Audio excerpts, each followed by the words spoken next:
Ethan settled onto the bench, letting his quantum companion, a small spectral fox named Flicker, hop onto his lap.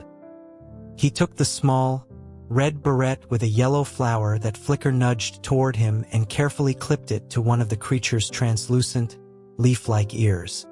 It looked good. He admired his work with satisfaction, then noted the other one in Flicker's paws. He suggested it wear the second one as well, but Flicker shook its head. Ethan's smile softened as he realized its intention. It was a gift for Shadow. Flicker's silence was all the confirmation he needed. After a moment, Noah, who had been quiet, suddenly sat bolt upright with a strange expression. Ethan and Chloe both turned to him, and Chloe asked what was wrong. She expressed doubt that the vendor could actually engrave the duranium pendant. Noah held up a hand, his eyes fixed on the stall across the way, telling them to wait while he looked closer. Several minutes passed before he spoke again, his voice a low murmur of disbelief. He confirmed that the vendor had, in fact, managed to engrave the metal. Chloe nudged his arm, impatient to know how it was done instead of him just watching by himself. Noah explained that the vendor had placed a tiny, green beetle on the pendant. As the insect crawled, the super-hard metal beneath it seemed to soften like warm wax, allowing the man to carve into its surface. Chloe was amazed by the miraculous sight. She asked if he was certain it was genuine duranium. Noah nodded, his focus unwavering. It was real. He just couldn't identify the beetle. He wondered what kind of insect could soften even duranium. He described it as a shimmering green creature, no bigger than a fingernail, with small black spots dotting its carapace. Ethan suddenly recalled seeing a similar green beetle at the quarry the day before. He described it looking like a shard of green glass, the size of his pinky nail, and wondered aloud if it was the same kind. Noah agreed that the description of its translucent, crystal-like appearance matched what he was seeing. The vendor quickly finished his work. Just as he packed away his tools, the three of them approached the stall. The man greeted them, commenting on their perfect timing, unaware that his entire process had been observed by a quantum companion. He handed the pendant to Ethan, inviting him to inspect it. Ethan lifted the thin cord, his eyes tracing the letters carved into the dark, Ling-Xing metal. "Love you." A wide grin spread across his face, and he couldn't stop a laugh from escaping. He thought it was terribly cheesy, but he loved it. He examined the necklace from every angle before carefully placing it back in its small box and tucking it securely into his pocket, muttering that he was almost too embarrassed to give it. After paying the vendor the required CRS, the three of them boarded a transit shuttle back to the checkpoint. Before they even reached the security gate, the continuous sound of gunfire reached them. They wondered what was happening. As the shuttle didn't stop, they moved to the front to get a better view. Flicker materialized beside Ethan, standing alert. The streets were clear of panicked civilians, and there were no sounds of screaming, which led Noah to believe it wasn't a major crisis. A few minutes later, the shuttle arrived at their stop. The three of them jumped off and ran toward the sound of the shots. They saw a group of soldiers at the left-hand checkpoint, firing down into the chasm below. A section of the duranium mesh fence had been pulled up, and a large machine stood in the gap, humming loudly. Flicker heard the howls of zombies amidst the gunfire and lunged forward, but Ethan quickly scooped the companion into his arms. He told it not to bother with them, reminding it that it was too pretty with its new beret to waste its time on such ugly creatures. They watched for a while longer, confirming that it wasn't an active zombie attack on civilians before heading to the checkpoint, relieved. As Ethan scanned his ID chip, he glanced back over his shoulder. A nearby soldier shouted over the noise, assuring them it was nothing to worry about and that they should proceed. He explained that a support pillar had collapsed, and the military was in the process of welding it back into place. Noah yelled back, asking how it fell. The soldier's reply was unsettling. He didn't know. 7 or 8 pillars had broken clean at the base in the last 2 days, and they hadn't found the cause yet, though they suspected zombies were to blame. Once on the second tier, there was no public transport to the academy or the orphanage, so the 3 of them and 1 quantum companion began the long walk back. Flicker, proud of its new accessory, would pause at any reflective surface, a polished stone slab, a ceramic tile, to admire itself. Even though its body was invisible and all it could see was a floating barrette, its enthusiasm was undiminished. Ethan, for his part, kept pulling the necklace box from his pocket, opening the lid for a quick peek, and then closing it with a happy sigh. This wasn't enough for him. He would run a dozen yards ahead, place the box on the ground, and then walk back to take Chloe's arm, strolling forward as if on a casual walk. He would then feign surprise, pointing and wondering what the object on the ground could be. Chloe, playing along, would speculate that it might be a treasure. Ethan would then pick up the box, open it, and both would gasp dramatically, hands over their mouths, exclaiming over the beautiful treasure they had found. Noah, uncharacteristically, didn't seem annoyed by their childish game. He walked with a heavy mind, his thoughts elsewhere. The next time Ethan opened the box and he and Chloe began their routine of feigned astonishment, Noah stared at the necklace and said that something felt wrong. Ethan immediately clutched the box to his chest, defensively reminding Noah that he had promised to chip in 200 CRS if the vendor could engrave the pendant, and that he wouldn't let him back out now. Noah assured him he wasn't trying to get out of paying the CRS. Reassured, Ethan brought the necklace out again, examining it closely and asking what was wrong.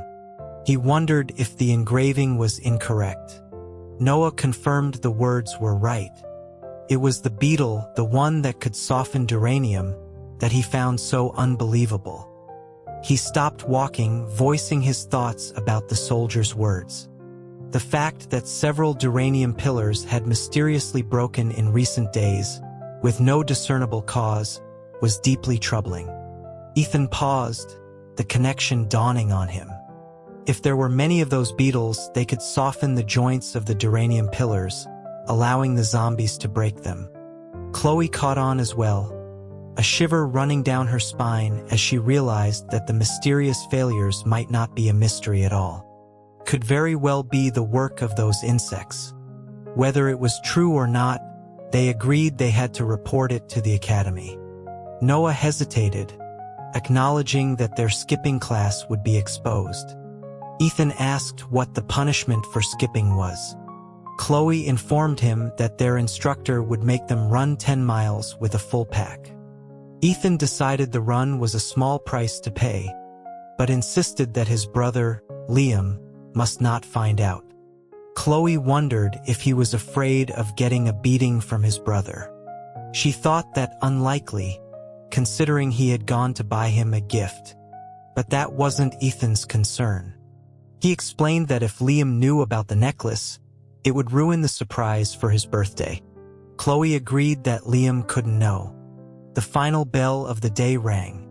Liam packed his books and headed out, but didn't see Ethan waiting for him outside the classroom as usual. He went downstairs and saw the guide program students leaving their classes, so he stood by the side of the staircase, waiting patiently. But even after every student from Guide Class 3 had left, there was still no sign of Ethan, nor of Chloe or Noah. The last person to leave the classroom was the class instructor. He recognized Liam and asked if he was looking for Ethan. The instructor informed him that Ethan wasn't there. He had likely gone to the dean's office. Liam's expression tightened.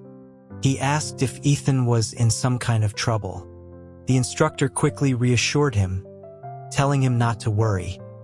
He explained vaguely that Ethan and 2 other students had discovered a problem on the first tier and had come to report it. The matter was significant enough that when the dean heard about it, he had them brought to his office. Though the explanation was hazy, Liam relaxed, knowing Ethan was safe. He thanked the instructor and said he would go to the dean's office to check. As an afterthought, he asked if the instructor knew why Ethan had gone to the first tier. The instructor's demeanor became peculiar. He took a sip from his water cup, smacked his lips, and with a strange mix of amusement and something else, told Liam he would find out when he got there. Liam didn't press further.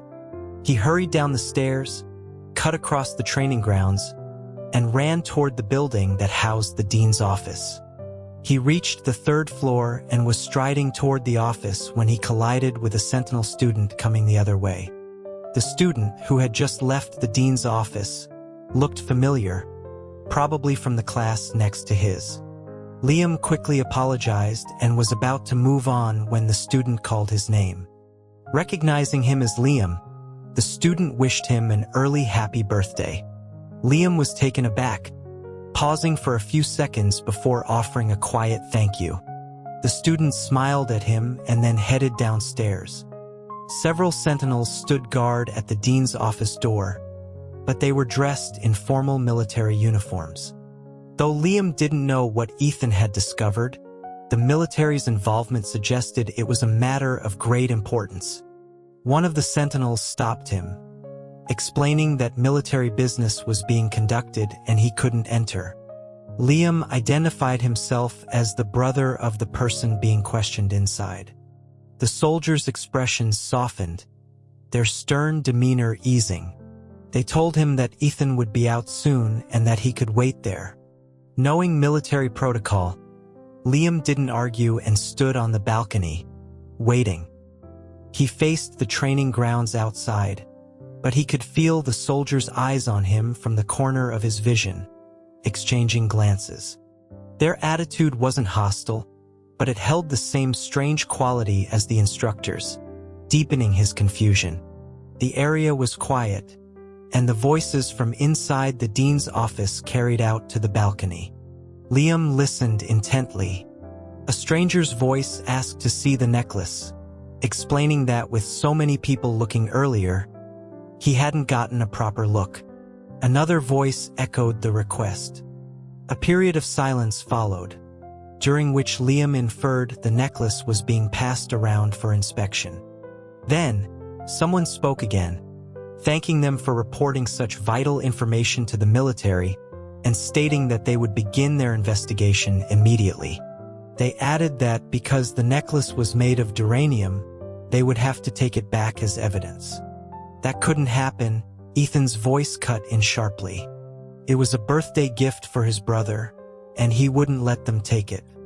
Liam's foot shifted slightly on the concrete. The official calmly stated that it was military regulation. The private sale and circulation of duranium were prohibited. Ethan retorted that since he had told them about it, it was no longer a private sale. The official countered that public sales were also forbidden. After a few seconds of silence from within the room, Liam heard Ethan's resolute 2-word reply, "No way." Then, Dean Collins's voice joined the conversation. He spoke of a boy who simply wanted to give something beautiful to someone he cared about, without considering the material it was made from. He praised their high level of alertness, noting that they had found something suspicious even in a simple piece of jewelry and had reported it promptly. He suggested that some things could be subject to a little flexibility. The official conceded that if the dean put it that way, they would let the matter of the necklace go. He framed it as a reward from the military, but warned Ethan not to possess duranium items privately again. Ethan's cheerful yes, sir followed. The sound of footsteps came from within, and the door opened. A dozen military officers from both the Eastern and Western commands filed out. Liam stepped aside to let them pass. Dean Collins paused beside him, his expression a mixture of wanting to speak and holding back. Liam, wary, waited for what the dean might say. After a moment, the dean simply stated that the beauty of words lies in their subtlety. Being too direct, he mused, could destroy that beauty and have the opposite effect. With a nod, he followed the officers downstairs. Liam didn't understand the meaning of the dean's words, but sensed they were related to the necklace. Before he could ponder it further, Noah and Chloe emerged from the room, followed by Ethan. Ethan ran over to him happily, instinctively reaching out to wrap his arms around his waist. Liam gently but firmly pulled his hands away, telling him to stand up straight. He then asked what had happened and what this business with a necklace was. The other two remained silent. Ethan stammered that it was nothing and that the necklace belonged to Noah. Noah stared at his feet and cleared his throat softly. As they walked downstairs together, Ethan explained what had happened, omitting only the detail that the necklace was a birthday gift for Liam, sticking to the story that Noah had bought it. Liam asked if they had seen a green beetle. Ethan replied that he hadn't, but Noah had, and that it looked just like the one he'd seen at the quarry. After hearing the full story, Liam frowned and told the three of them that the first tier was often unpredictable and dangerous. In the future, if they wanted to go down there, they should ask him to go with them. Noah and Chloe agreed, thanking him. It was dinner time, so the four of them headed toward the mess hall. Before they reached the entrance, they saw another student, Jenna, coming toward them, making frantic faces and gesturing wildly behind her. Ethan and his friends were confused, but Liam, without changing his expression, glanced behind them. He saw their instructor approaching and immediately hissed, "Run! Run!" Chloe and Noah didn't understand the command and froze for a split second. But Ethan, conditioned to obey Liam without question, bolted to the left like a startled rabbit, diving into a thick hedge and disappearing from view. A stern voice boomed from behind them. "Ethan, Chloe, Noah." Noah and Chloe stiffened and slowly turned around. The instructor informed them that they had left the campus without permission that afternoon, which would be treated as skipping class. He ordered them to change into combat gear for a 10-mile pack run, starting in 5 minutes. He then looked around, asking where Ethan was, as he had just been there. Noah and Chloe both shook their heads. Jenna, standing nearby, chimed in that the instructor must have been mistaken. She hadn't seen Ethan at all. The instructor glanced at Liam standing beside them and let it go. He ordered the two of them to get going, stating they couldn't eat until they finished the run. It was 10 o'clock at night. Noah and Chloe were sprawled on the sofa in Ethan's apartment, listening to the sizzle of food being heated in the small kitchen. Chloe's voice was weak as she thanked Ethan for saving them dinner, saying they would have starved otherwise. Ethan sat on a small stool in front of them, massaging their tired legs. He pointed out that his brother had told them all to run, but he was the only one who did while they just stood there. Noah leaned back against the sofa with his eyes closed, explaining that normal people needed a moment to process the command to run. Ethan gave his knee a light punch, making Noah's leg jump. He asked if Noah was implying he wasn't normal. Noah quickly clarified that he meant it as a compliment, praising his obedience to his brother. Liam emerged from the kitchen with 2 steaming plates of food and set them on the coffee table, telling them to eat. Noah and Chloe sat up, flattered and surprised. They noticed Liam staring at Ethan's hands massaging their legs and quickly pushed him away, thanking Liam for the food. Liam told them to eat and that he was going upstairs. After Noah and Chloe ate and left, Ethan went up to his bedroom and flopped onto the bed. Liam came out of the bathroom, toweling his wet hair, and told him to go shower before he fell asleep. Ethan mumbled a sleepy okay with his eyes closed. Liam gently kicked his leg dangling off the bed, reminding him he'd been running around outside all day and shouldn't get on the bed without changing. Go shower. Ethan finally got up and shuffled toward the bathroom. As he passed Liam, he noticed his sleep shirt was unbuttoned, revealing a firm expanse of chest. He reached out and gave it a playful pat before continuing unsteadily into the bathroom. Liam called after him to throw out his dirty clothes so he could take them downstairs to wash, adding a reminder not to throw the door wide open, but to just toss them through a crack.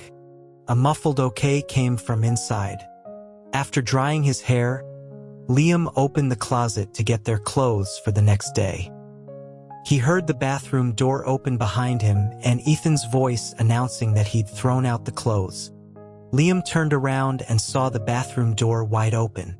Ethan was peeking out from behind it, shirtless, grinning at him. "Haha, I actually opened it all the way," he announced, then slammed it shut with a bang. Closed it. Then he opened it again. "I opened it all the way again." Liam asked with a deadpan expression if he wasn't being childish. Ethan, his lower body hidden behind the door, just laughed, saying it wasn't childish and that he was trying to embarrass him. Liam asked if he was the one who should be embarrassed, wondering if Ethan himself felt no shame. Ethan replied that he didn't. With a stern face, Liam picked up the dirty clothes from the floor and headed downstairs. At the turn of the staircase, he heard Ethan's unabated laughter and paused, shaking his head with a helpless sigh. There was no bathroom downstairs, so he carried the basin of clothes to the kitchen to wash them. Flicker, who was watching TV from the couch, saw him and brought over its own floral-patterned smock, dropping it into the basin. Liam asked if it was dirty too, and if Flicker had also been to the first tier. The spectral fox nodded and brought its head close for him to see. He complimented the new beret, noting that it was a good match for its coloration and easy to spot. Flicker then beckoned to Shadow, and the large Black Panther companion rose from the couch and padded over. When Liam saw the matching beret clipped by Shadow's left ear, he paused for only a fraction of a second before nodding. "It also looked good," he said, complimenting its dark fur and making it look sleek and glossy. After sending the two satisfied quantum companions on their way, Liam took the basin to the kitchen.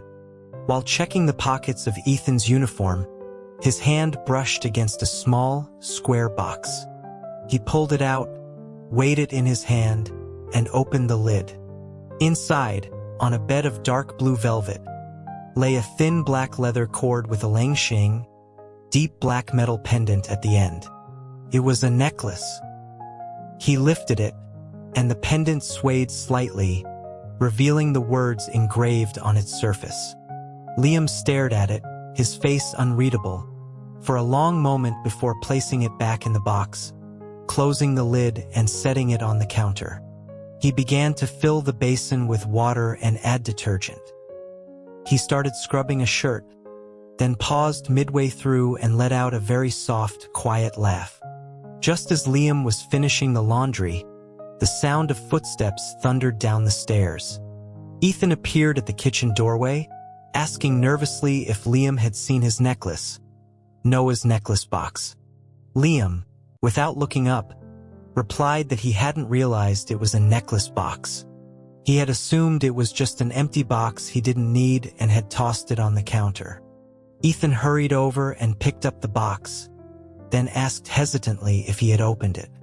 Liam maintained that he thought it was an empty box, so why would he open it? Ethan pressed him, asking if he was sure. Liam, feigning curiosity, suggested it must be something special and held out his wet hands, asking to see it. Ethan studied his expression, saw only frank honesty, and finally relaxed, breathing a secret sigh of relief. Over the next few days, Ethan carried the necklace box with him everywhere. He would look at it during breaks and rub the velvet surface with his thumb during class until he noticed the corners were starting to look worn. The entire class knew it was a birthday present for Liam and helped him count down the days. One classmate asked Ethan if he had thought about how he was going to give it to him. When Ethan seemed confused, the classmate chided him for his lack of romantic sense, insisting he couldn't just hand it over during a meal in the mess hall. He needed to create a romantic setting. Ethan humbly asked what would be considered a romantic setting. Another student suggested that such moments required flowers and moonlight. A third pointed out the difficulty of finding a moon and that the only flowers were in the cultivated gardens in front of the military command headquarters, questioning if he should take his brother there. The top-ranked student, Michael, put down his book and turned around, suggesting that the platform at the edge of the central city, overlooking the distance, would be a nice spot. The second-ranked student, Dylan, scoffed, pointing out that the edge of the city was surrounded by duranium mesh, and the only thing to see from there was zombies. Michael retorted that what one sees is a reflection of what is in their heart. Dylan shot back that only someone who was blind wouldn't see zombies from there. The discussion about a suitable gift-giving scene quickly devolved into a barbed exchange between the top two students, their animosity palpable as their quantum companions began to fight on the instructor's desk. From across the room, Chloe shouted to Ethan that a candlelight dinner was always a good option. Another student wondered where they would even find candles, as such things hadn't been seen in the central city for a long time. Suggestions ranged from hanging a gas lamp on the wall to making a makeshift oil lamp from a cloth wick and oil from the cafeteria. Ethan, who had initially been consumed only by excitement for giving the gift, now found himself worrying about choosing the right location. The night before Liam's birthday arrived, and he still hadn't come up with a suitable plan. He tossed and turned in bed. Liam, leaning against the headboard reading, asked why he was still awake. An idea struck Ethan. He sat up and told his brother he wanted to ask him a question. After a moment of careful thought, he posed a hypothetical. If Noah wanted to give a gift to his sentinel, what kind of place would be the most appropriate? Liam asked if Noah had a sentinel. Ethan clarified that it was just a hypothetical. Liam turned a page, his eyes still on the book, and replied that any place would be about the same. Ethan, feeling his answer was dismissive, placed his hand over the book. He asked if the mess hall would be okay, or in front of the military command building, or next to the duranium fence at the edge of the city watching zombies. He questioned if all those places were really the same. Liam removed his hand from the book. He explained that it depended on what his sentinel thought. As for himself, he would think any place was appropriate. Ethan asked doubtfully if he really thought any place would be fine. Liam turned to look at him and confirmed that yes, any place would be good. Ethan decided that was good enough and said he would tell Noah. Reassured, he lay back down, staring at the ceiling and sighing in a worldly tone that Liam truly had no romantic sense at all. Liam didn't respond, but after a moment, he mentioned that the next day, all the Sentinel class students were going to the quarry to install the perimeter fence. Once the fence was up, they wouldn't have to go back. Ethan was surprised, asking how he hadn't heard about it. Liam clarified that it was only the Sentinel class. The guide class didn't have to go, and they would be back by noon. Relieved that he would be back early, Ethan yawned, stretched, and threw a leg over Liam's. He mumbled that it was so unromantic to have to go to the quarry on his birthday instead of staying at the academy, and as punishment, Liam had to rub his ear. Liam switched his book to his left hand and reached out with his right to gently pinch Ethan's earlobe. Within minutes, he heard the deep, rumbling snores of a large cat. He turned off the light and lay down to sleep. Early the next morning, the sentinels of the academy set out for the quarry. Liam boarded a truck that took them through the checkpoint and down to the first tier. There were many more soldiers on the first tier today. In several places, sections of the duranium mesh had been opened, and soldiers were spraying something downwards with high-pressure hoses. As the truck passed another group of soldiers, Liam recognized Major Evans among them. He quickly asked the driver to stop and jumped out. Major Evans saw him and they walked to a more private area. The Major asked how things were and if he had learned anything from Dean Collins. Liam said he was actually looking for the Major, as he needed his help with something. He asked if there were any sentinels or guides whose quantum companion was a Crimson Weaver spider. The Major repeated the name, confused, before his expression sharpened, asking if this Crimson Weaver was related to General Lin. Liam confirmed that it was, and that they needed to find this person. He repeated the name, Crimson Weaver. The Major muttered the name a few times, noting that he had never even seen a spider companion, let alone a Crimson Weaver, but promised he would look into it. Liam nodded and looked at the nearby soldiers. The Major explained without being asked that the military had discovered a type of beetle whose secretions could corrode duranium. The collapsed pillars had been tested, and the residue was from that beetle's secretions.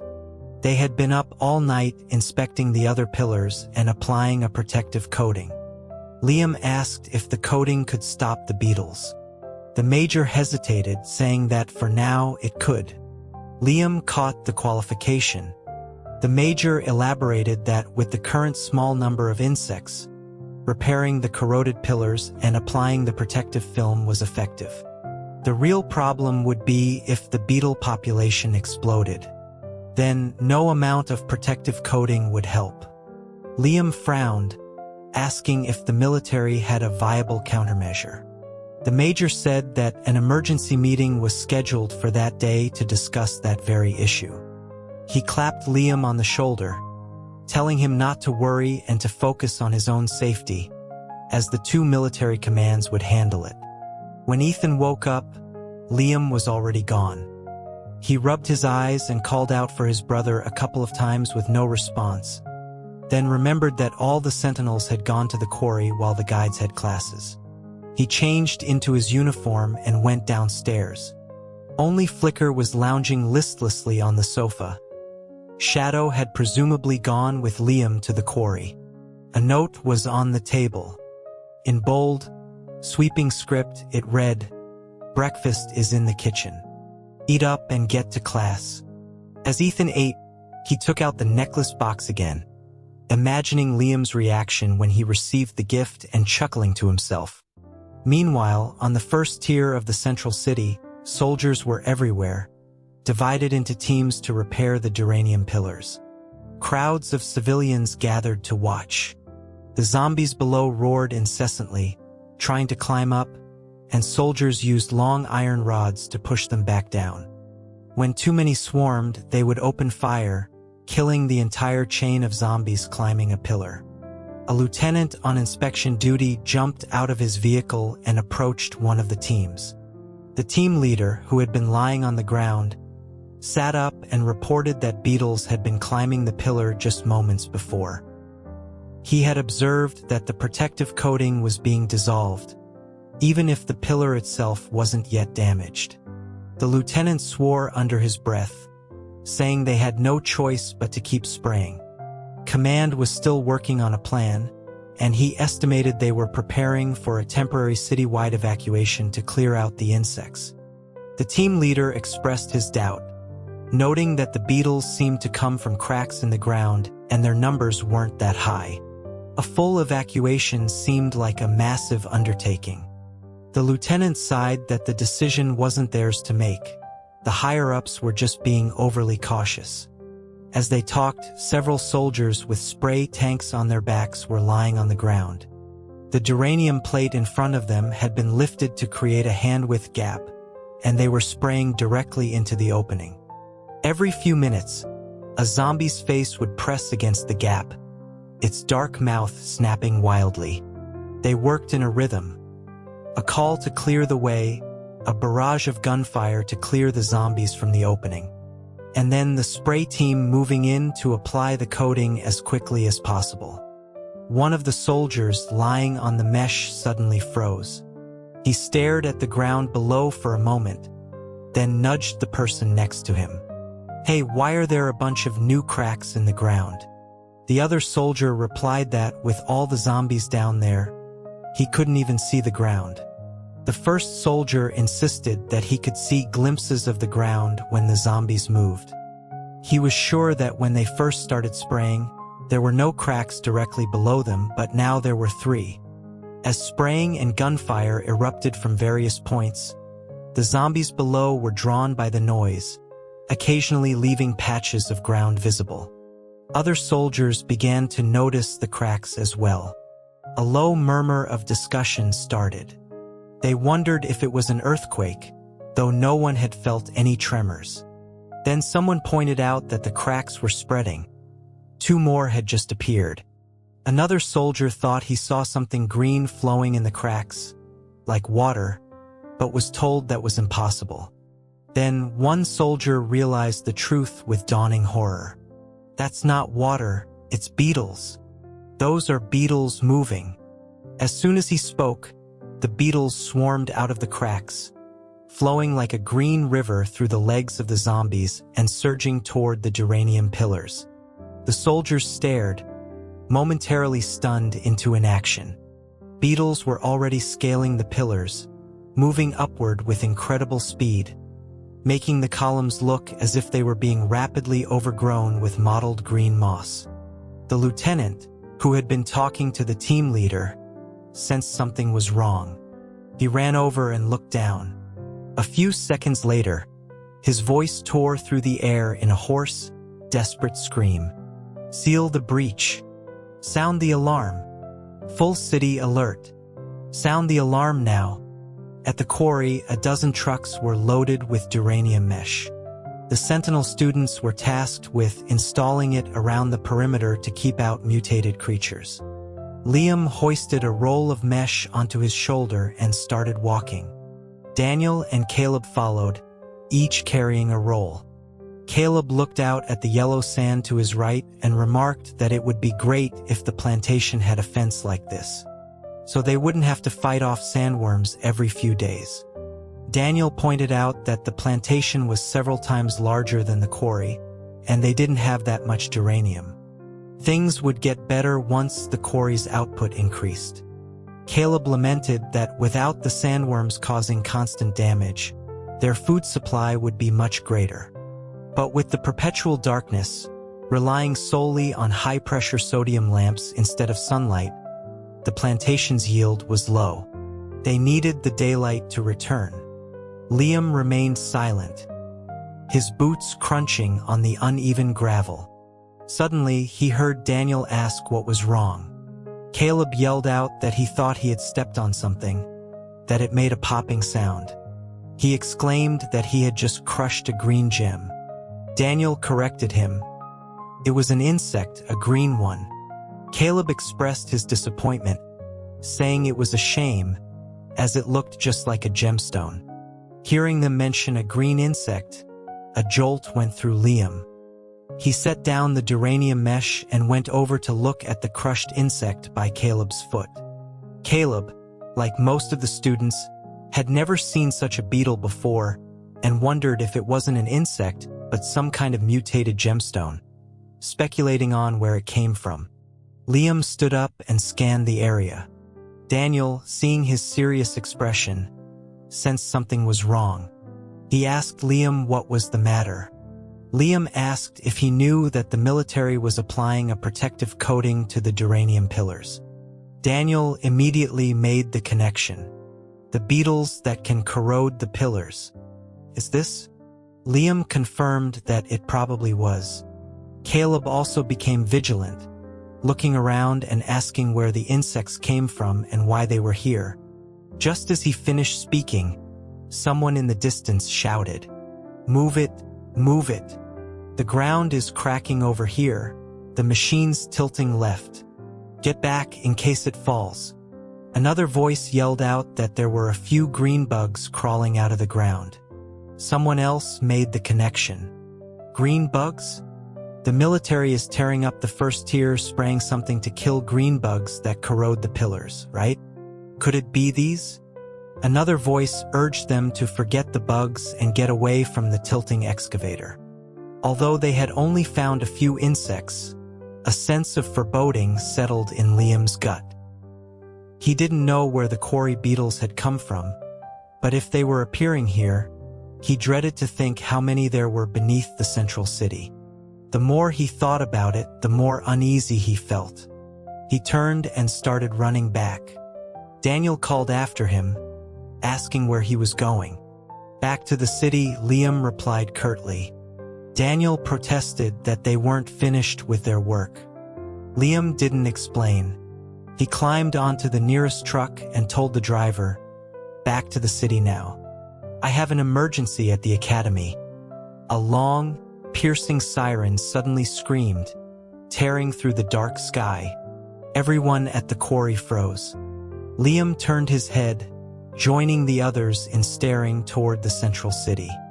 At the academy, Ethan was sitting in class when the sharp wail of the alarm began. His heart instinctively clenched, and the hand holding his pencil trembled, drawing a black line across the paper. It was the city-wide alert, a sound he hadn't heard in years. As a child, that siren had always signaled the coming of a great disaster. The escape from the underground city, the azure shark attacks, tsunamis, zombies. Memories he thought were long buried resurfaced, bringing with them a profound sense of fear. The classroom was silent, every student's face pale with apprehension. Then, Dean Collins's voice crackled through the classroom's broadcast system. "Attention all guide students. Our city is facing the most severe crisis since its founding. The entire structure is at risk of imminent collapse. You are not only students of this academy, but also soldiers of the Ethelhard Republic. Your highest duty is to protect the people. The academy's sentinels are all at the quarry. Only the guides remain. All guide students, follow orders and proceed to the residential areas and the orphanage on the second tier. Assist in the evacuation of all civilians." Before the dean could finish, an instructor's voice roared, "What are you waiting for? Assemble downstairs. Now, everyone, assemble downstairs." The moment the command was given, everyone scrambled for the door. Ethan turned to call for Flicker, only to find the companion already waiting by his side. The hallways and stairs filled with students and their newly materialized quantum companions, all rushing downward. Chloe, running beside them, shouted to ask Noah and Ethan which evacuation point they were headed to. Noah said his father lived in the second-tier residential area, so he was going there. Chloe decided to go with him as it was closer to the checkpoint, and she wanted to try to find her aunt on the first tier. Ethan thought for a moment and said he would go to the orphanage. With no time for formal assignments, students chose their destinations based on personal connections. Many had family in the residential areas, leaving fewer volunteers for the orphanage. They wished each other to be careful, and then they were gone, swept up in the urgent exodus. No one had time to ask what was happening. They just ran. The training grounds were a sea of running guides. Trucks were waiting outside the academy gates, leaving as soon as they were full. The 3 trucks bound for the residential area were already gone. 3 remained. A driver leaned out of his cab and yelled, "Quick! Anyone going to the orphanage, get on!" Ethan ran to the back of the truck and scrambled aboard, Flicker right behind him. An unfamiliar instructor called out a few more times for anyone else going to the orphanage, but time was short. He jumped aboard and ordered the driver to go. The truck sped toward the orphanage. No one spoke inside.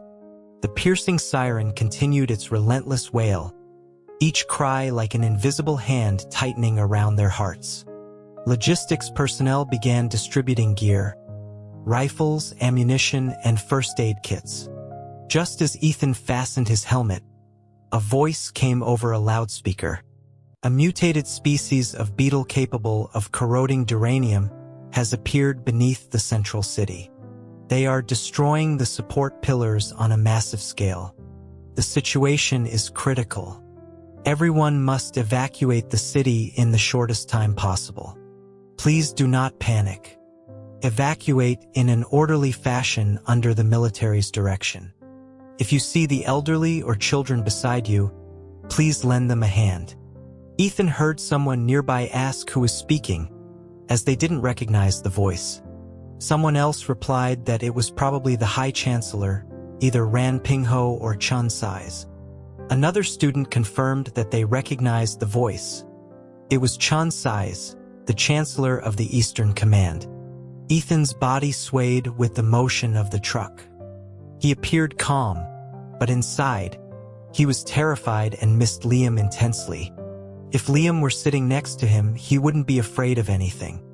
But it was precisely because Liam wasn't here, because he was safe at the quarry outside the city, that Ethan felt a small sense of relief. He looked at Flicker standing before him and gently pulled the companion into his arms. For once, Flicker didn't resist, allowing Ethan to hold it and bury his face in its fur. He whispered, asking if it was thinking of Shadow too. Flicker stood still as he reassured it not to worry. Shadow and his brother were both safe. After a 10-minute high-speed drive, the truck screeched to a halt at the orphanage gate, leaving long tire marks on the pavement. The students jumped out before the truck had fully stopped, Ethan among them, and rushed through the main gate. The yard was filled with the sound of crying. Caretakers and staff were herding children onto the trucks outside. They held children in both arms, had more clinging to their clothes, and still couldn't manage them all. Many children stood on the lawn, wailing. One woman looked like an octopus, covered in children, with a line of them trailing behind her. She shouted to the arriving guide students that there were many more inside, some still sleeping. In the chaos, the older children took responsibility, leading the younger ones by the hand. But there were still many more inside the building, some staring blankly from windows, others crying their hearts out. The orphanage director, with a child tucked under each arm, sweated profusely as she directed the students. Get the rest of the children. There are still so many in the rooms upstairs. We can't leave a single one behind. The guides and their quantum companions charged into the building, Ethan and Flicker with them. The building had 4 floors. The first 2 were classrooms and activity rooms. The third and fourth were dormitories. To avoid searching the same areas twice, the well-trained students, without needing orders, all ran to the top floor and spread out, searching their way down. Since it wasn't nap time, they only found a handful of children on the 3rd and 4th floors. After 2 guides led them away, the rest descended to the 2nd floor, where the activity rooms were teeming with children. The guides called out for the children to follow them.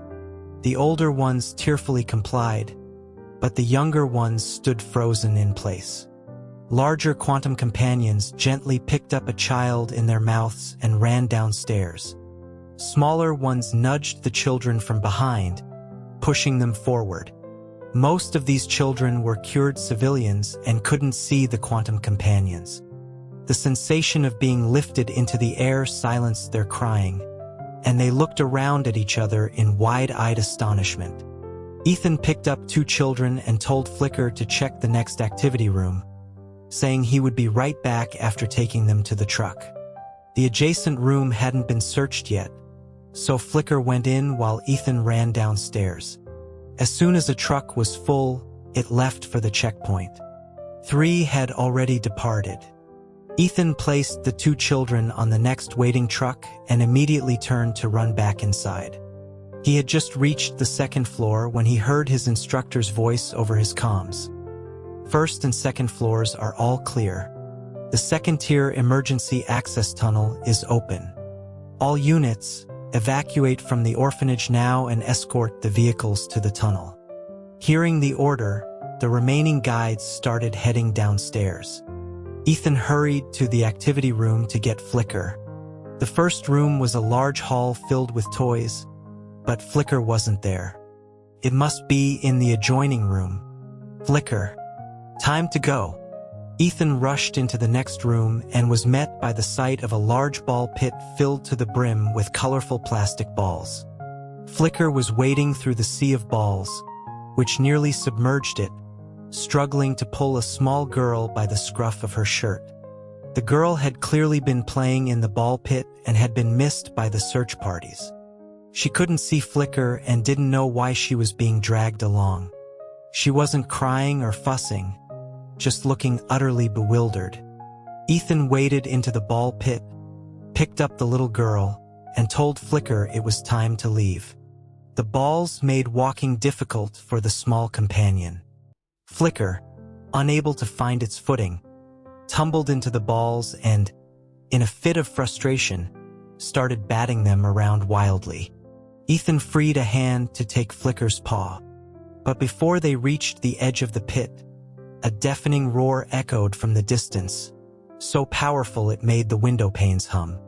It was followed by a series of massive booms like continuous explosions, but far more terrifying.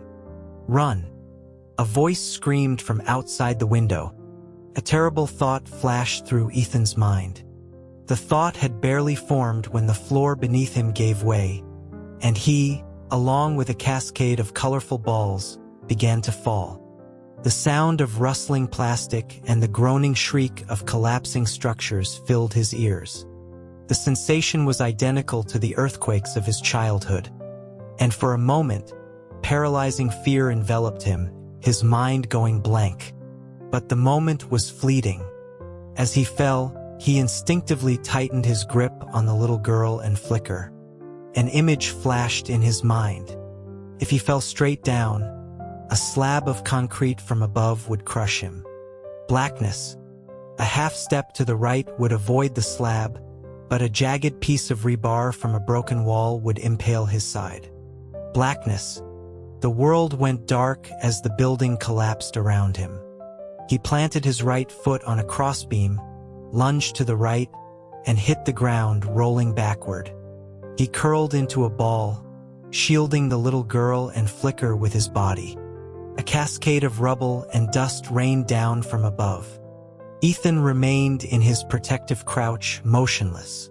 The collapse continued for a full 30 seconds before subsiding. He immediately switched on his headlamp. Waving away the thick dust, he saw they were in a triangular space formed by two leaning concretes. To his lower left was a hole just big enough for a person to crawl through. He had Flicker go first, then passed the little girl through the... Once Flicker had pulled the girl to safety, he got on his stomach and carefully wriggled out. Outside was a cacophony of shouts and running footsteps. A city-wide power outage had plunged everything into darkness, pierced only by the frantic, sweeping beams of headlamps. Someone was shouting, asking if anyone was still in the building. Panic filled the air with questions. Had the central city collapsed? Were the zombies going to get in? Voices offered fragments of information. It seemed to be a partial collapse, a subsidence, not a total fall. As long as the perimeter wasn't breached, the duranium mesh should hold. Amidst the chaos, Ethan heard his instructor's voice through his earpiece. "All guide students sound off. We had 36 guides on our 2 trucks. Report in now." One by one, the names came through the static. Choking on the dust, Ethan scrambled out of the rubble, picked up the little girl Flicker was guarding, and called out his own name in a hoarse voice, "Ethan." When the roll call was complete, all 36 guides were accounted for. The instructor yelled, "Get the children to the trucks. We're leaving the city now. Flicker, let's go." Ethan, carrying the girl, ran toward where the trucks had been parked, but the driver's voice cut through the noise. "It's no use, we can't drive. The duranium plates are breaking at the joints. The whole road is buckled." Ethan reached the edge of one such break. 2 massive metal plates had shifted, creating a gap half a person wide that looked down onto the first tier. His headlamp illuminated a small section below, revealing people running in terror, though he couldn't see any zombies yet. The instructor issued new orders. The city is sinking. We're on foot. Evacuate through the second-tier emergency tunnel to the mountains. The orphanage had already evacuated some children, but many remained. The guides each picked up a small child or took an older one by the hand and began running toward the emergency tunnel. "I'll carry you," Ethan said, kneeling so the little girl could climb onto his back. He saw a boy of about 7 or 8 standing nearby, frozen in shock, and took his hand. "Come on, run with me." The air was thick with the choking smell of dust. The distance was a black void, occasionally lit by the bobbing beams of headlamps. No one spoke, not even the children cried. The only sounds were the terrified screams drifting up from the first tier whenever they passed over one of the ruptures in the Duranium Road. In just a few minutes, cries for help were already rising from below. Everyone knew what that meant, but with the children in their care, they could only grit their teeth and run. Flicker scouted ahead, stopping whenever it encountered rubble. This signaled an obstacle to Ethan, who would then find a way around. The instructor's voice kept up a constant stream of S over the comms, telling everyone to watch their step, to be careful of the broken plates, and not to fall through the cracks. He estimated it would take them half an hour to reach the emergency tunnel at their current pace and urged them to keep up. "Help! Help me! Honey, where are you? Somebody, please, save me." As Ethan ran past the fissures, the desperate pleas from below were unavoidable. Each cry was filled with a terror that reminded him of a girl he'd encountered on his last mission, bitten by a zombie, begging him for help over and over. He ran without stopping, trying to block out the sounds, but hot tears streamed from his eyes, tracing paths through the grime on his face. At the quarry, when the alarm sounded, everyone scrambled for the trucks parked on the road. The drivers started the engines, and people chased after the vehicles, grabbing onto the frames and hauling themselves aboard. The air was thick with panicked questions.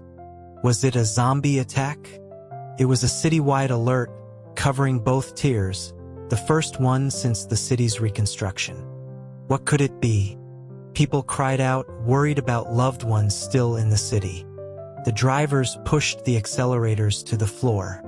Liam stood at the back of a truck, his hand gripping the frame so tightly his knuckles were white, his nails digging into his palm. Shadow paced restlessly beside him, periodically looking toward the city and letting out long, guttural roars into the wasteland. The truck careened up the winding mountain road, nearly throwing its passengers out on several turns. Normally, there would have been curses, but now everyone was silent, united in the desperate wish for the truck to go faster. Daniel, standing next to Liam, voiced the thought they all had. Could it be the Beatles? Caleb muttered that it couldn't be that fast. It was probably just multiple zombie outbreaks in the residential sectors. Halfway up the mountain, they began to encounter people running down. They were the first to evacuate, and now they shouted at the trucks, "Don't go back." The alarm sounded. Everyone has to evacuate. People on the trucks yelled back, asking what had happened. The evacuees explained that the city was infested with beetles, that the Duranium pillars were collapsing one after another. All the emergency tunnels were open, and the military was ordering a full-scale evacuation. The road became choked with people fleeing downhill, forcing the trucks to a stop. The driver jumped out, suggesting they join the evacuation and head back down the mountain. A technician on board protested, yelling that his family was still in the city and he had to go back. The driver argued that the truck couldn't move and that by the time he got back, his family would likely already be out. While they argued, Liam and Shadow had already jumped off the truck. They pushed through the descending crowd, scrambled up the steep hillside, and began climbing using vines and shrubs as handholds. Daniel and Caleb didn't hesitate, following right behind him. The other trucks were also blocked. The civilian technicians could wait, but the Sentinel students knew their duty.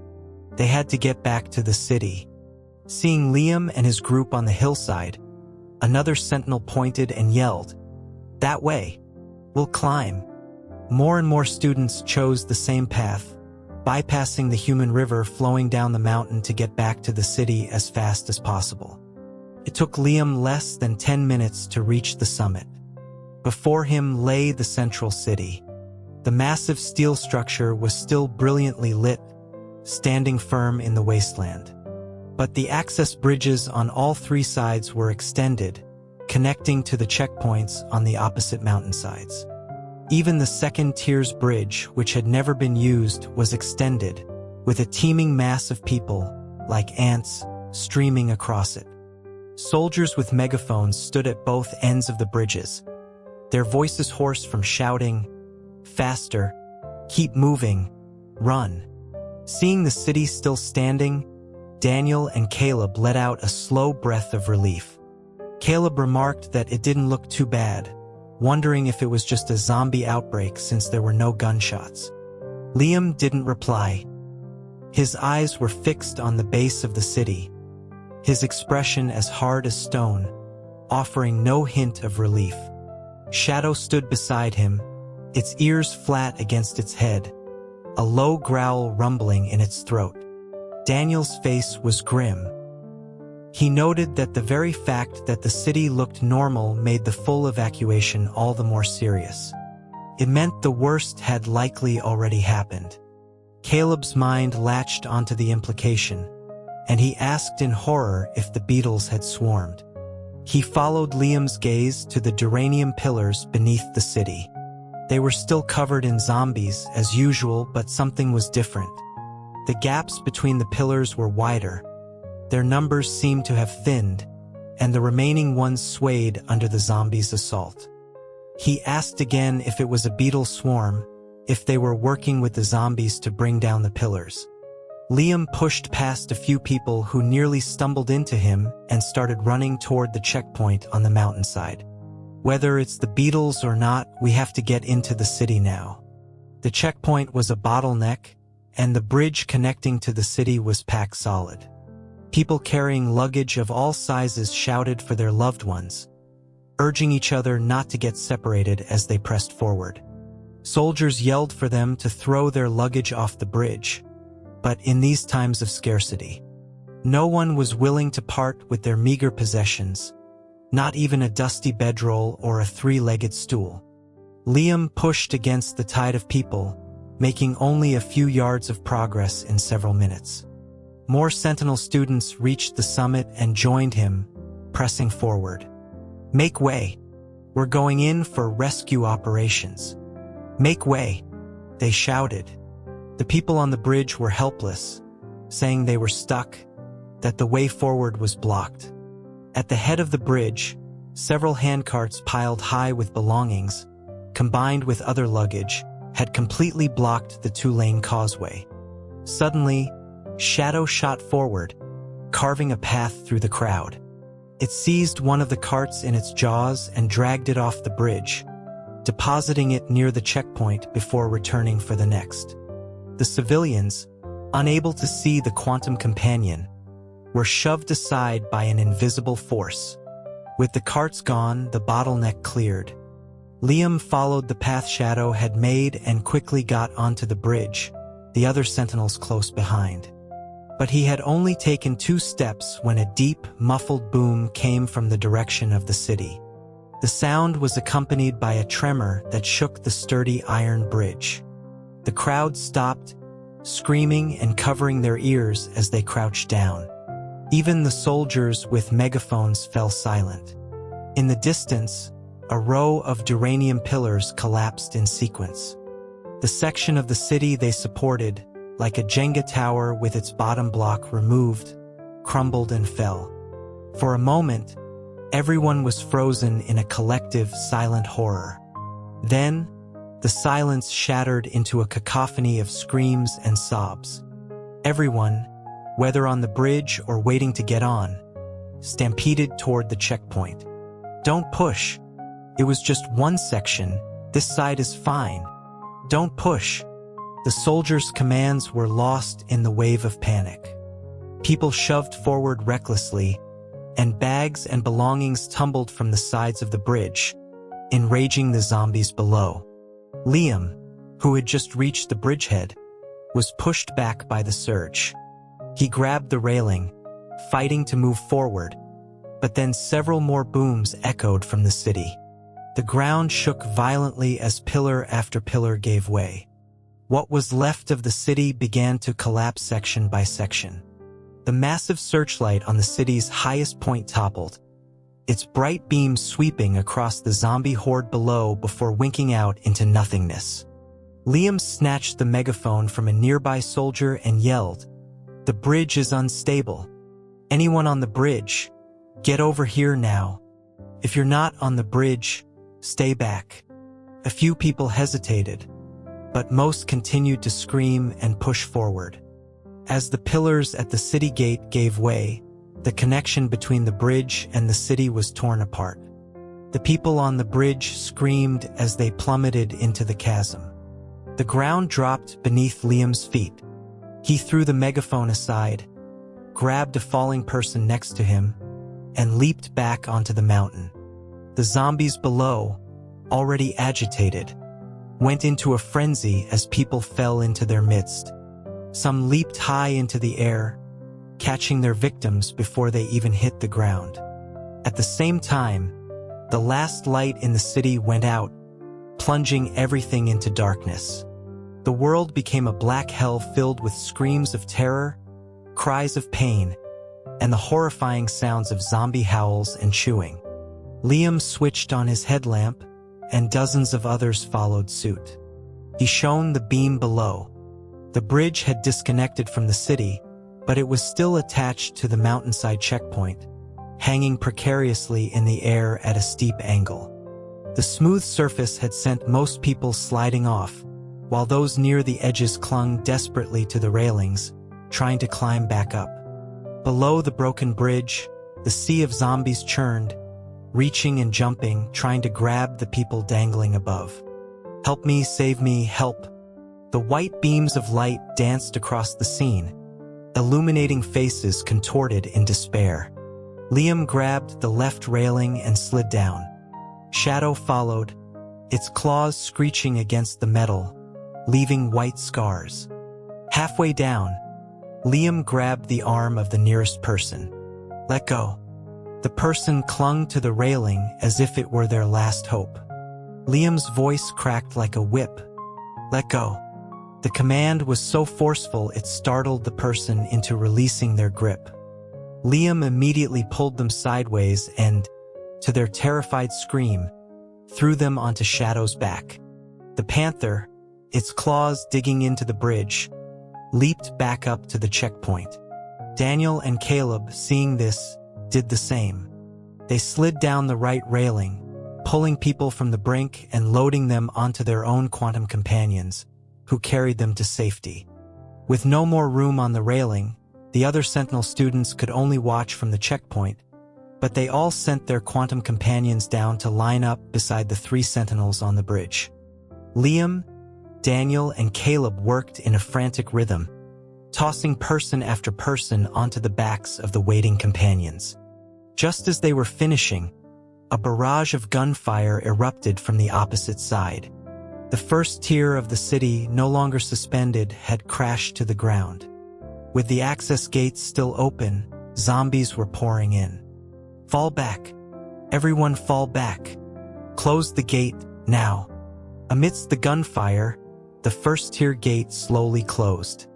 On the second tier of the city, the 6-story command headquarters building was still standing, though its walls were scarred with cracks. The hallways were filled with soldiers running, carrying boxes of important files and documents, their flashlight beams cutting through the gloom. The rooms were all open, papers scattered everywhere, except for one door deep in the second-floor corridor, which remained closed. Inside, it was quiet. Chancellor Chun Sais of the Eastern Command was gathering documents at his desk, while his aide packed them into boxes. In the center of the room, two soldiers fed classified files that couldn't be taken into a burning brazier. "Sir, you need to evacuate," the aide urged. "The vehicles can't move, we have to go on foot. We can handle the rest." Chun Sais paused and sighed. "Let's all go. No one stays behind." As they headed for the door, he asked, "Are the beetles still active?" The aide reported that, according to the soldiers, the beetles seemed to coexist with the zombies, but after corroding the pillars, many were then eaten by the zombies. "Coexist with the zombies," Chun Sais murmured, unconvinced. "What's our next move?" the aide asked tentatively. Chun Sais explained that he and Chancellor Ran Pingho had always known the city wasn't impregnable, that even Duranium had its weaknesses. They had cleared the plains beyond the mountains as a contingency, developing part of it into a quarry and plantation, with the rest set aside for a day just like this. He had imagined that day would be years in the future, not brought about so suddenly by these beetles. The aide asked if they would now live permanently on the plains. "We must return," Chun Sais stated firmly. "Once the beetles are eradicated, we must come back. The plains are surrounded by mutated creatures. It's only a temporary refuge." He descended the stairs quickly, his shoes echoing in the empty building. The mutated creatures aren't the main problem. As long as the zombie plague isn't solved, their numbers will only grow no matter where we live. An elevated city is the only long-term solution. Repairing this city is simpler than building a new one. The aide cautiously pointed out that if zombies were linked to the beetles, eradicating them would be difficult. "No, that's not the reason." Chun Sais waved his hand dismissively. "There are zombies elsewhere. Why no beetles? I believe they are linked to Duranium. They only appear where there are large quantities of it." The aide noted that the city had stood for years, but the beetles had only just appeared. Chun Sais stopped, his eyes sharp. The first person to discover these beetles was the man who made the necklace from Duranium. He said he found them by accident 3 months ago. Think about it.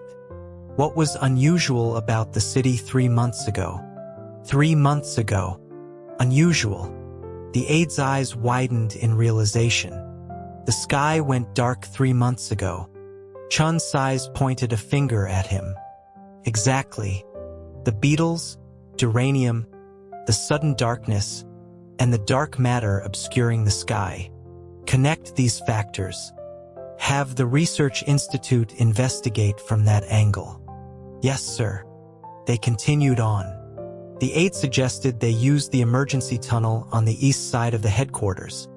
But Chun Sais shook his head. "No, we're going to the first tier."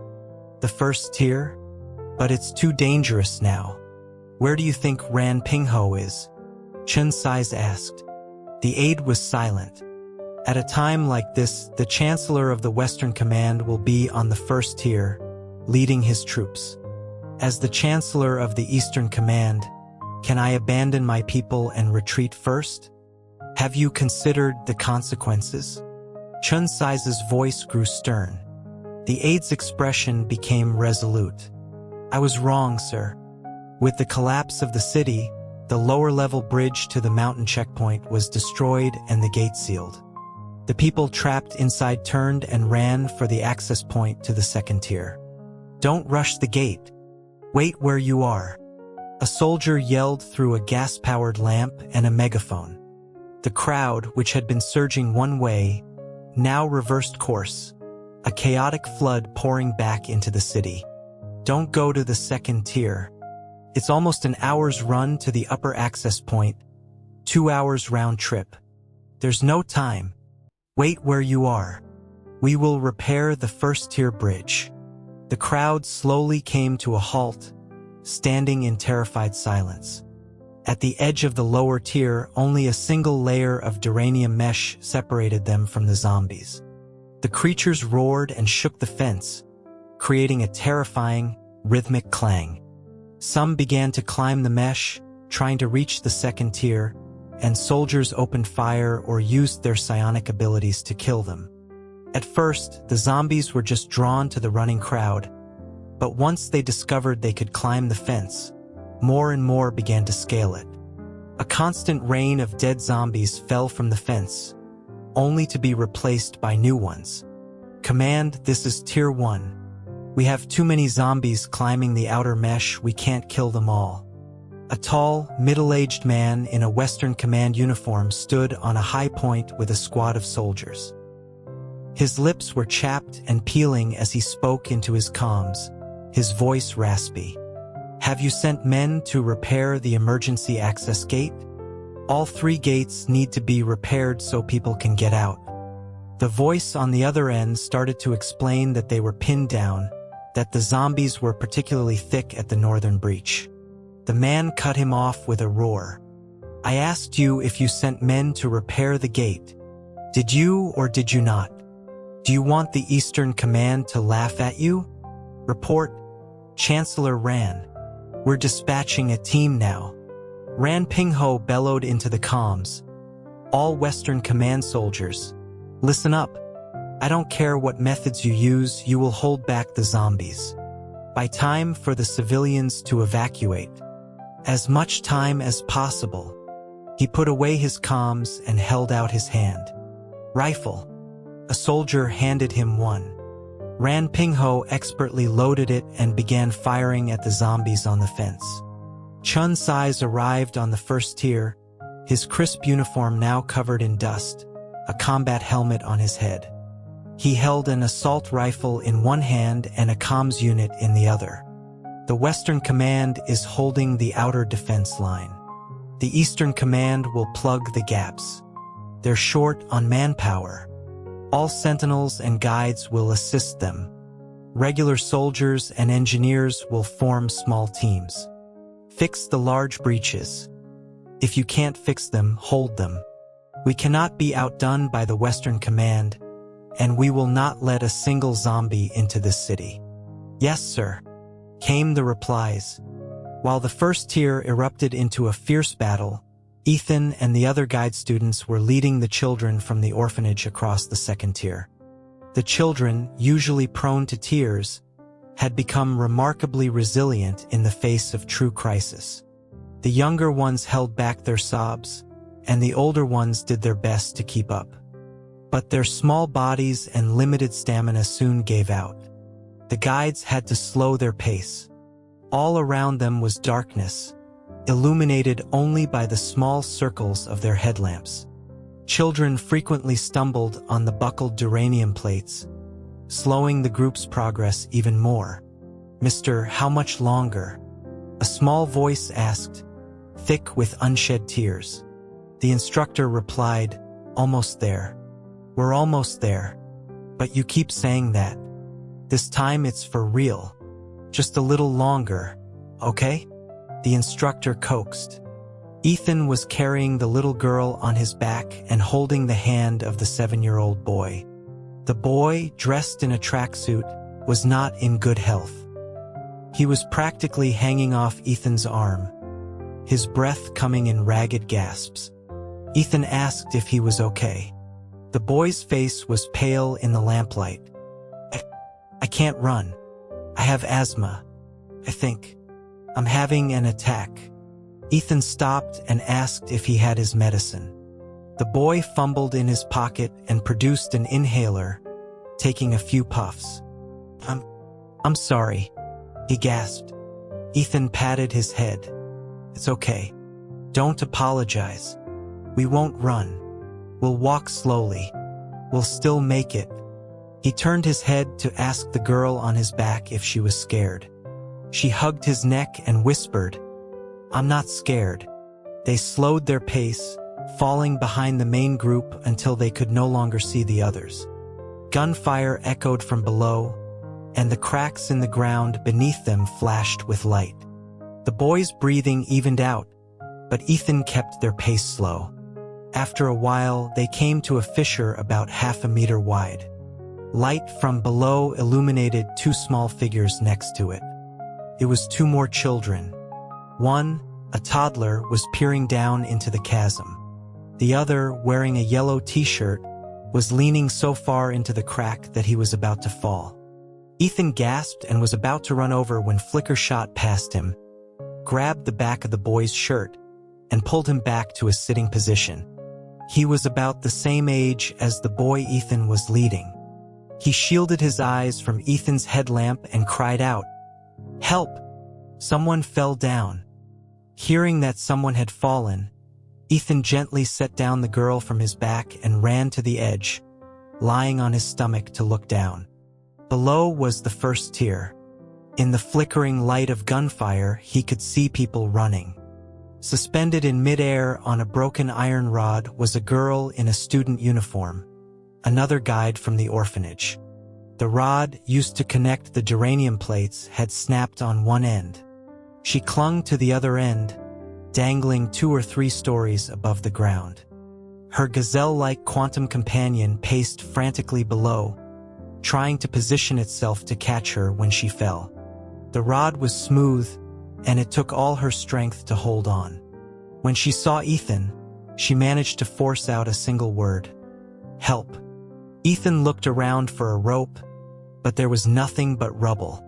He saw a row of intact buildings nearby, the sign on one reading administrative office. "Hold on for 2 more minutes. I'm going to find something to get you. Just hold on."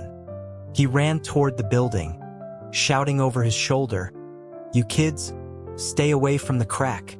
Wait for me. Flicker, watch them." The administrative building had never been used. The door was locked, and a bucket of white paint for the walls had been overturned on the steps. Ethan couldn't push the door open, so he backed up and kicked it in. The room was empty except for 2 more paint buckets and a few plastic straps used for bundling boxes. The straps weren't strong enough to hold an adult's weight, but they were all he could find. He grabbed them and ran back, tying them together as he went. The 4 children had obeyed, staying back from the fissure. When Ethan returned, the guide was still hanging on, though her arms were shaking violently. He quickly lowered one end of the makeshift rope. "This will break. I can't pull you up, but you can use it to slide down part of the way. Even if it breaks, you won't get hurt as badly. Understand?" The guide managed a weak nod. The rope was long enough to reach the ground. With nothing to tie it to, Ethan wrapped it around his own waist several times, sat down, and braced his feet against the other side of the fissure. "Okay," he yelled, taking a deep breath. The guide grabbed the rope and transferred her weight to it. Despite being prepared, Ethan was jerked forward, saved from being pulled into the chasm only by his braced feet. The 4 children screamed as they saw him slide, and the 2 older boys rushed to grab his arms and pull him back. The guide slid down quickly. When she was still 1 story from the ground, the rope snapped. Ethan and the 2 boys tumbled backward. He scrambled back to the edge and saw that the guide's quantum companion had caught her, breaking her fall. "Are you okay?" he yelled. The guide, likely afraid of attracting zombies, didn't shout back but gave him a nod. Ethan told her to find the soldiers and that he would take care of the children. The girl mouthed a thank you and, after jumping off her companion's back, ran in the direction of the gunfire.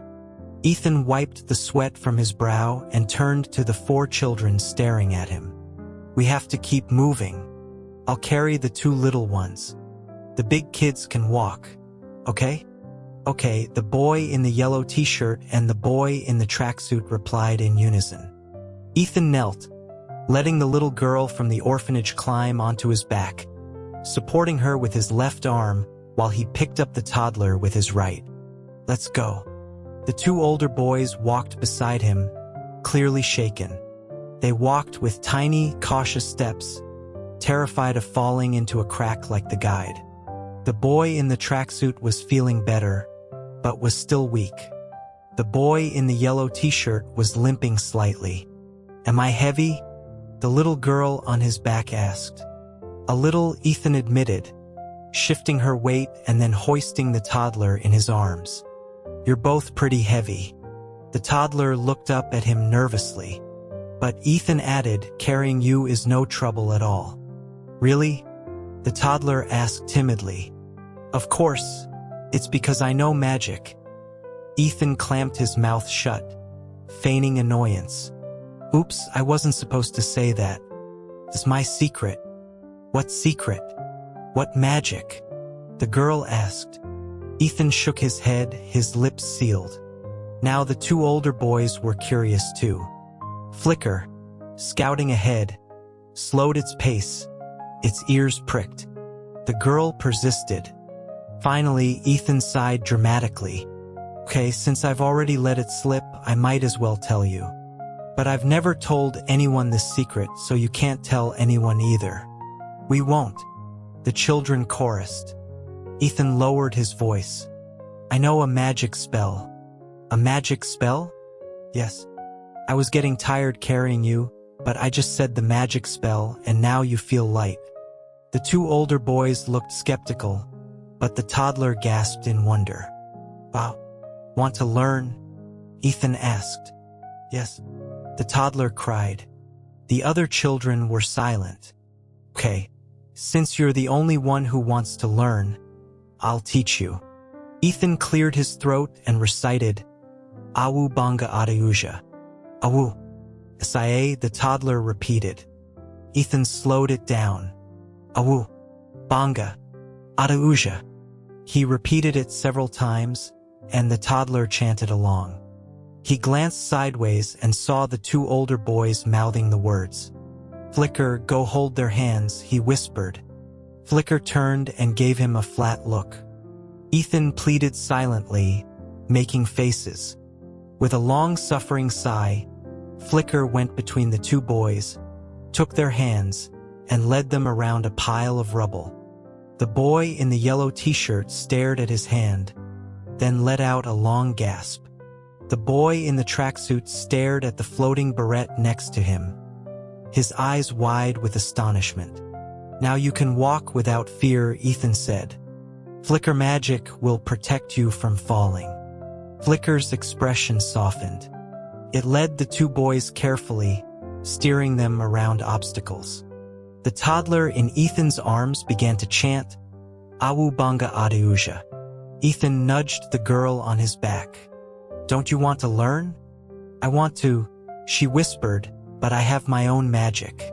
I learned it from the fairy Sophie, but I have to stand and spin to use it." Ethan told her that it was good to know many skills, and since her magic was hard to use right now, she could try his. The girl was convinced. "Okay, I'll learn your new magic." The two older boys, held by the invisible Flicker, were a mixture of nervous and excited, and they began to walk with more confidence.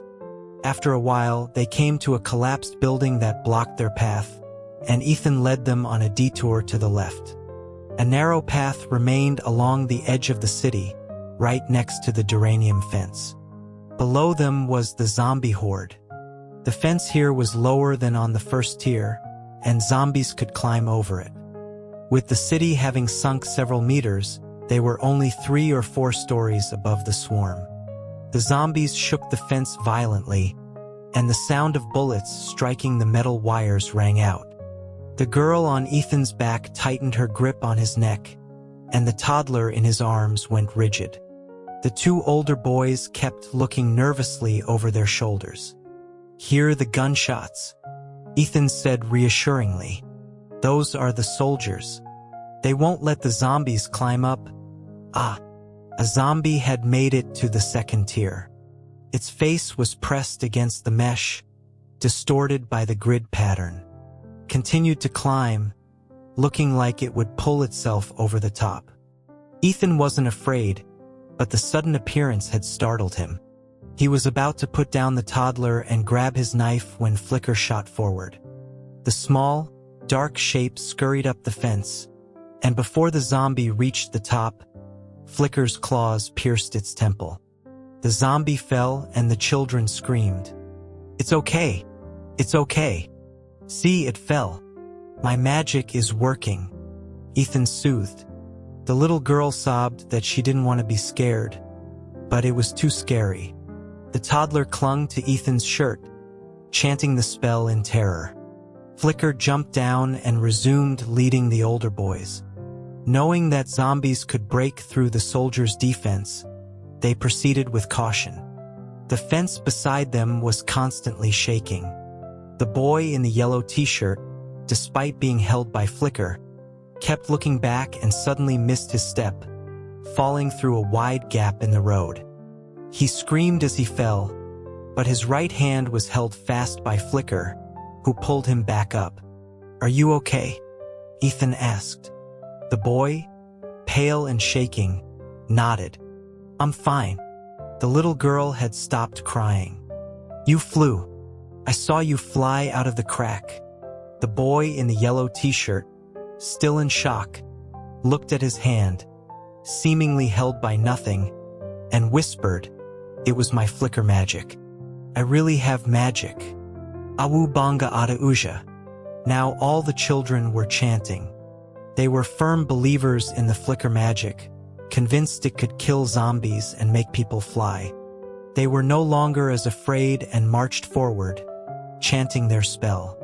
Occasionally, a zombie would break through the line of fire and appear on the fence, but as soon as it showed its head, Flicker would kill it.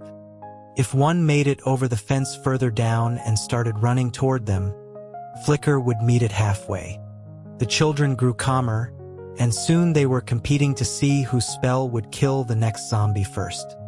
At the east gate on the first tier, a soldier stood with his hand on the gate's opening mechanism. A dozen soldiers stood before the gate, their rifles aimed. Behind them, several men stood with a heavy machine on a cart. And behind them, a silent crowd of people, the men in front armed with makeshift weapons.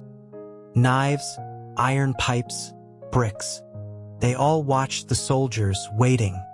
The soldier by the gate announced that when he opened the door, they should open fire to clear a path for the bridge repair machine. Ready, came the reply. On 3. 1, 2, 3. The moment the gate cracked open, the roar of zombies flooded in, and the crowd stirred. The soldiers opened fire, mowing down the zombies that tried to push through. Push the machine out now. But there were too many zombies. Even with the heavy fire, some with their chests riddled with holes but their heads intact, managed to get through. They threw themselves at the soldiers and the crowd. The crowd screamed and started to scatter, but a voice yelled, "Don't run. Running is death. We fight to live." Others joined in, their fear replaced by grim determination. Some still ran, but many charged forward with their makeshift weapons, smashing the heads of the zombies. The soldiers had to turn their fire on the zombies that had already breached the gate, weakening the barrage at the entrance. More zombies poured in, making it impossible to get the machine out. "It's no use. Close the gate. Close the gate. What about the bridge? We'll find another way." Liam and the Sentinel students had just finished pulling everyone from the broken bridge when they heard the gunfire from the lower gate. He looked and saw the gate half open and immediately understood. "Help them," he yelled. "They're trying to repair the bridge.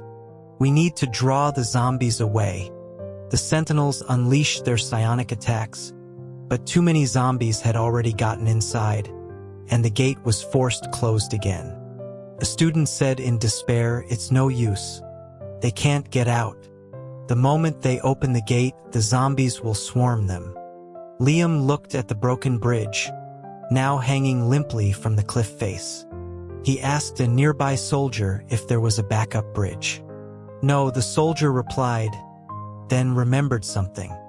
"But there's a cargo tunnel that could be used as one." It was made of thin duranium plates and could be fully enclosed. The only problem was that it was powered by lapis stones, and the power was out. Liam asked if there was a manual override. The soldier shook his head. Liam asked to see it. The soldier led him to a control room where a massive, coiled metal structure took up half the space. This is it. It was like a giant, retractable tape measure. Without power, it would take a dozen men to pull it out. And even if they could, there was nowhere to stand on the zombie-infested ground below. Just then, a rumbling sound came from the checkpoint. The emergency gate on the second tier of the city had opened, and a tunnel was slowly extending toward them. Daniel and Caleb waved to Liam. "Liam, over here." Liam ran to them. Kai was with them too. Kai pointed to the new bridge. The second-tier bridge is intact. Even if it doesn't align perfectly with the checkpoint, as long as it gets close, we can use it. We have to go find the guides. Yeah, Liam, Caleb urged. We have to find them. Who knows how they are? The city won't last much longer.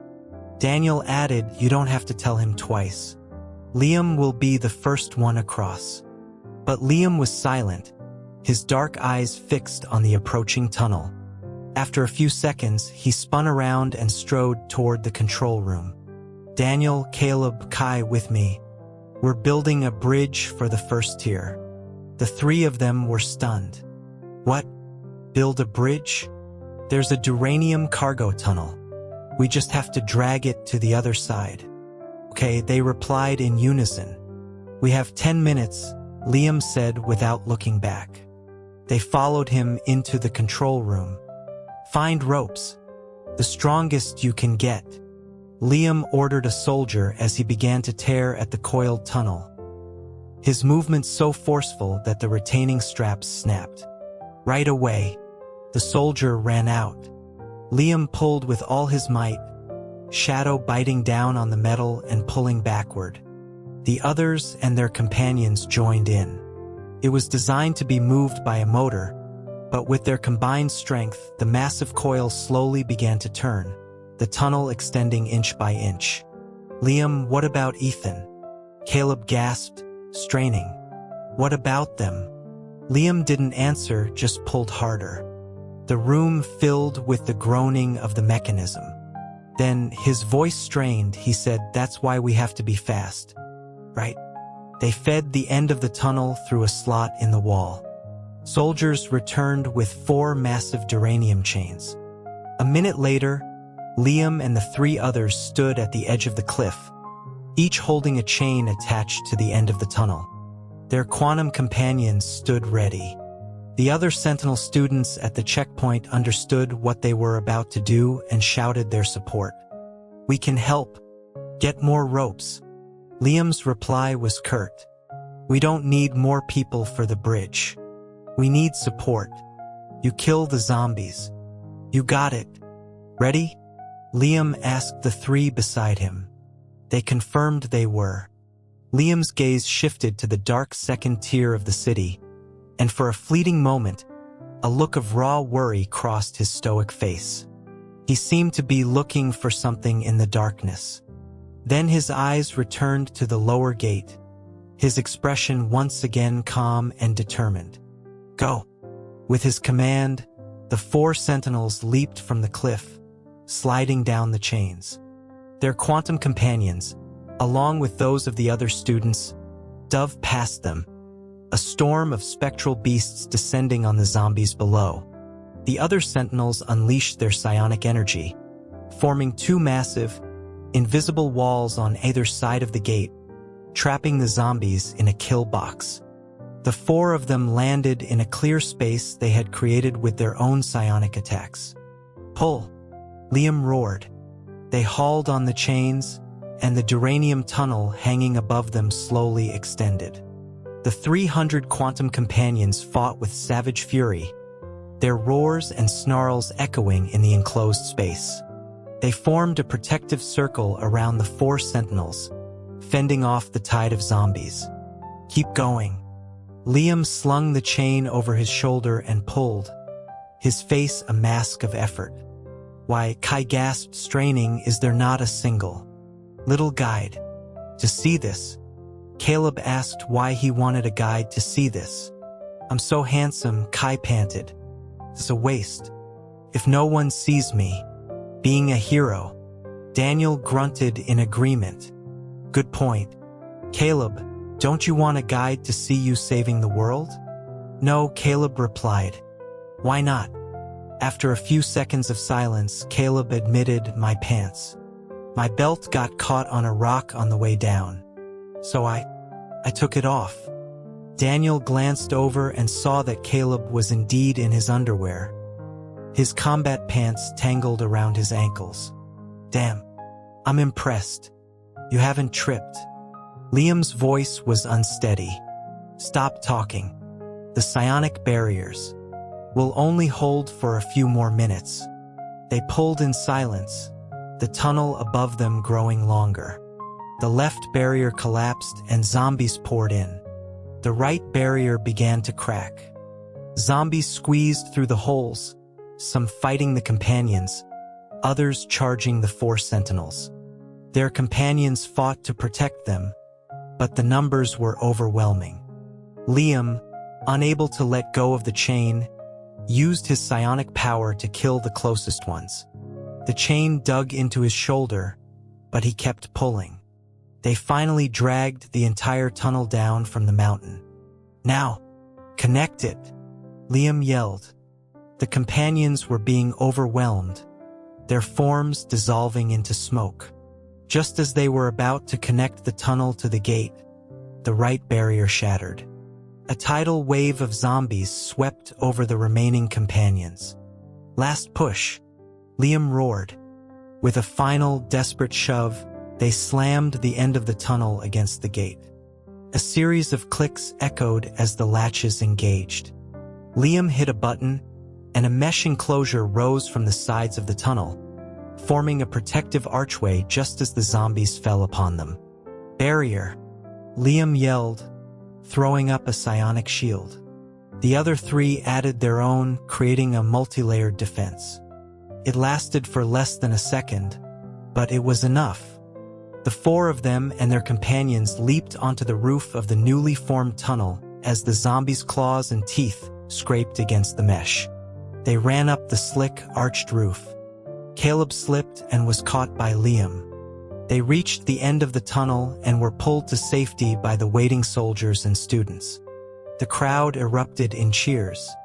A soldier, his voice thick with emotion, thanked them. Caleb wiped the sweat from his face and told them they would have to deal with any zombies that made it onto the roof. The emergency tunnel from the 2nd tier was now connected, though it was several meters higher than the checkpoint. Evacuees were jumping down onto a thick pile of cotton. Liam was already at the base of the 2nd tier tunnel, leaping up and pulling himself inside. Shadow cleared a path through the crowd, and Liam ran against the tide of people, heading back into the city. The other 3 followed. They all knew, without him saying a word, that his only thought was of Ethan. Liam, don't worry, Daniel said, running beside him. Ethan's on the 2nd tier. He's a guide. He'll be okay. Liam gave a barely perceptible nod. They encountered a group of children being led by their caretakers. Liam stopped one of them. Have you seen any students from the academy? The woman, holding a crying child, said that yes, about 30 guides had come. Where are they now? Liam asked, his grip tightening on her arm until she winced. Sorry. The woman said they had been in the first group to leave before the city collapsed. She didn't know what had happened after that. Liam didn't ask any more questions and ran on. At the end of the 2nd tier tunnel, the crowd thinned. Liam, where are you going to look? Kai asked. In an emergency like this, the academy wouldn't have had time to assign posts, Liam replied. They would have let the students choose. They would have gone to the orphanage or the residential areas. Most of them, like Noah and Chloe, would have gone to the residential areas. Ethan, he would have gone to the orphanage. At the end of the tunnel, They paused before the darkness of the ruined city. Kai said he would go look for Chloe near the checkpoint to the first tier, where her aunt lived. Daniel and Caleb decided to go to the residential area to find Noah. "Be safe," Liam said to them. "You too." The four of them split up, disappearing into the darkness. Ethan led the small group of children along the edge of the second tier. They hadn't seen anyone else for a while. The air was filled with the sounds of gunfire and zombie howls. The section of road they were on had been the most heavily damaged. Collapsed buildings had become piles of rubble, and the ground was a treacherous landscape of upturned uranium plates and deep fissures. Ethan peered into one of the cracks and saw a fierce battle raging below. "Careful, we'll go slow," he kept reminding the children.